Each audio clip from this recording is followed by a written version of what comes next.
नमस्कार साथियों, स्वागत है आप सभी का हमारे नए सीटेट इंग्लिश पेडागोजी के इस लेक्चर में। आज हम एक बहुत ही महत्वपूर्ण विषय बहुभाषावाद या मल्टीलिंगुअलिज्म के बारे में विस्तार से चर्चा करेंगे। भारत जैसे देश में जहां एक बच्चा घर, स्कूल और समाज में अलग अलग भाषाओं का प्रयोग करता है और वहां बहुभाषावाद की भूमिका और भी महत्वपूर्ण हो जाती है। क्या कई भाषाएँ सीखना बच्चे के विकास में मदद करता है? कक्षा के शिक्षक मल्टीलिंगुअलिज्म का किस प्रकार उपयोग कर सकते हैं और सीटेट में इससे किस प्रकार के प्रश्न पूछे जाते हैं, आज इन सभी बातों का हम सरल भाषा में समझेंगे। तो बने रहिए लेक्चर के अंत तक। समझ लेते हैं कि मल्टीलिंगुअलिज्म क्या है। जब किसी एक क्लास में अलग अलग मातृभाषाएं बोलने वाले बच्चे एक साथ पढ़ते हैं तो उस स्थिति को मल्टीलिंगुअलिज्म या बहुभाषिकता कहा जाता है।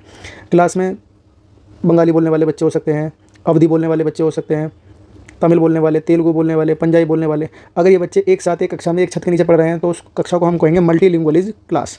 भारत जैसे डाइवर्स कंट्री में मल्टीलिंगुअलिज्म एक स्वाभाविक स्थिति है। तो मल्टीलिंगुअलिज्म को हमें एक संसाधन के रूप में मानना है, एक रिसोर्स के रूप में मानना है। एनसीएफ 2005 क्या कहता है? एनसीएफ 2005 और न्यू एजुकेशन पॉलिसी 2020 में स्पष्ट रूप से कहते हैं कि बहुभाषिकता कभी भी एक बाधा या हिंड्रेंस या समस्या नहीं है, यह हमेशा एक संसाधन है और पूंजी है। तो बहुभाषिकता को हमने क्या माना है? एक रिसोर्स और एक एसेट। रिसोर्स और एसेट के रूप में मानना है, रिसोर्स या एसेट के रूप में हमें देखना चाहिए। अब कक्षा में अलग अलग भाषाओं का फ़ायदा उठाने के लिए शिक्षक को क्या क्या तरीका अपना सकता है उनको देखते हैं। सबसे पहला तरीका, मातृभाषा को सम्मान और स्वीकृति दे। बच्चों को कक्षा में अपनी मातृभाषा में बोलने और विचार व्यक्त करने की पूरी छूट होनी चाहिए। ऐसा नहीं होना चाहिए बच्चा सिर्फ इंग्लिश में ही बोले या सिर्फ हिंदी का ही प्रयोग करे। बच्चे को अपनी मातृभाषा में बोलना चाहिए। अगर बच्चा अपनी मातृभाषा में बोलता है तो उसका कॉन्फिडेंस बढ़ता है और वह स्कूल से जुड़ाव महसूस करता है। दूसरा है ट्रांस लैंग्वेजिंग। ट्रांस लैंग्वेजिंग का प्रयोग कैसे कर सकते हैं और सीटेट में कई बार पूछा भी गया है। इसका मतलब है कक्षा में पढ़ाते समय दो या दो से अधिक भाषाओं का एक साथ प्रयोग करना, फ्लेक्सिबिलिटी लाना पढ़ाने में। जैसे कोई टीचर हिंदी में कहानी सुना रहा है लेकिन बीच बीच में स्थानीय भाषा या इंग्लिश के शब्दों का भी प्रयोग कर रहा है तो इसमें कोई गलत बात नहीं है, एक अच्छी बात है। इसको हम कहेंगे ट्रांस लैंग्वेजिंग। एक भाषा में पढ़ाते समय अन्य भाषाओं के शब्दों का प्रयोग भी करना। शब्दकोश या वोकैबुलरी का निर्माण करना। शिक्षक कक्षा में किसी एक वस्तु जैसे पेड़, पानी के नाम ब्लैक बोर्ड पर लिखकर बच्चों से पूछ सकता है कि आपकी भाषा में इसे क्या कहते हैं। इससे पूरी कक्षा के बच्चे एक दूसरे के नए शब्द सीखेंगे और जिससे उनकी वोकैबुलरी भी बढ़ेगी। पीयर लर्निंग को बढ़ावा देना चाहिए एक टीचर के रूप में। आपको अलग अलग भाषा बोलने वाले बच्चों को एक ही ग्रुप में काम करने का मौका दो। जब बच्चे आपस में बात करेंगे तो ना केवल वे एक भाषा सीखेंगे बल्कि दूसरे की भाषा और संस्कृति का भी सम्मान करना सीखेंगे। अब आगे देख लेते हैं कि मल्टीलिंगुअलिज्म के क्या बेनिफिट होते हैं। ये बच्चे के मानसिक विकास में सहायता करती है। जब बच्चे एक से अधिक भाषाएं जानते हैं उनका दिमाग ज़्यादा तेज और लचीला होता है। बच्चे की क्रिएटिविटी को बढ़ाती है। बच्चों में डाइवर्जेंट थिंकिंग ज़्यादा कर पाते हैं। टॉलरेंस को बढ़ाती है। बच्चे अन्य संस्कृति और भाषा के बोलने वाले लोगों के प्रति सम्मान और सहिष्णुता की भाषा विकसित होती है। अब देखिए, अगर सीटेट में बहुभाषिकता पे क्वेश्चन है तो आपको किस तरह से गोल्डन रूल्स हैं जिनके आधार पर आप पहचान सकते हो कि क्या सही है ऑप्शन और कौन सा गलत है। अगर मल्टीलिंगुअलिज्म की बात हो रही है, अगर संसाधन है तो सही होगा, लेकिन बाधा आ रही है तो गलत है।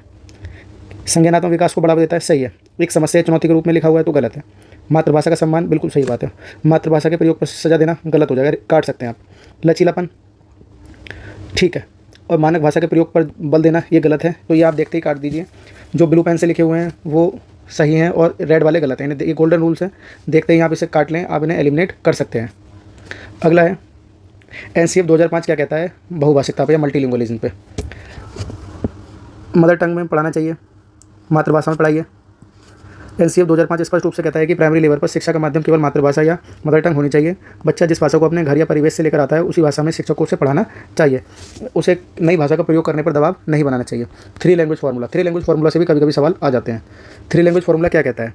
थ्री लैंग्वेज फार्मूला ये कहता है कि बच्चा एक तो अपनी मातृभाषा सीखेगा, दूसरा कोई भी राज्य की आधुनिक भाषा, हिंदी भाषी राज्यों की आधुनिक भाषा, इसमें अंग्रेजी भी शामिल है, और तीसरी भाषा एक ऐसी भाषा जो पहली और दूसरी भाषा के रूप में ना पढ़ाई गई हो, जैसे संस्कृत, उर्दू या कोई विदेशी भाषा। तो थ्री लैंग्वेज फार्मूला, एक तो अपनी मदर लैंग्वेज सीख ली बच्चे ने, एक भाषा हो गई। दूसरी, हिंदी भाषी राज्यों में कोई अन्य आधुनिक भाषा, इसमें हिंदी हो सकती है, इंग्लिश हो सकती है, और इन दोनों में जो ना पढ़ी हो, उर्दू हो सकती है, संस्कृत हो सकती है।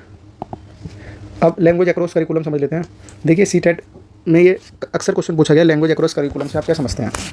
देखो, एनसीएफ 2005 ये मानता है कि हर कक्षा भाषा की कक्षा होती है।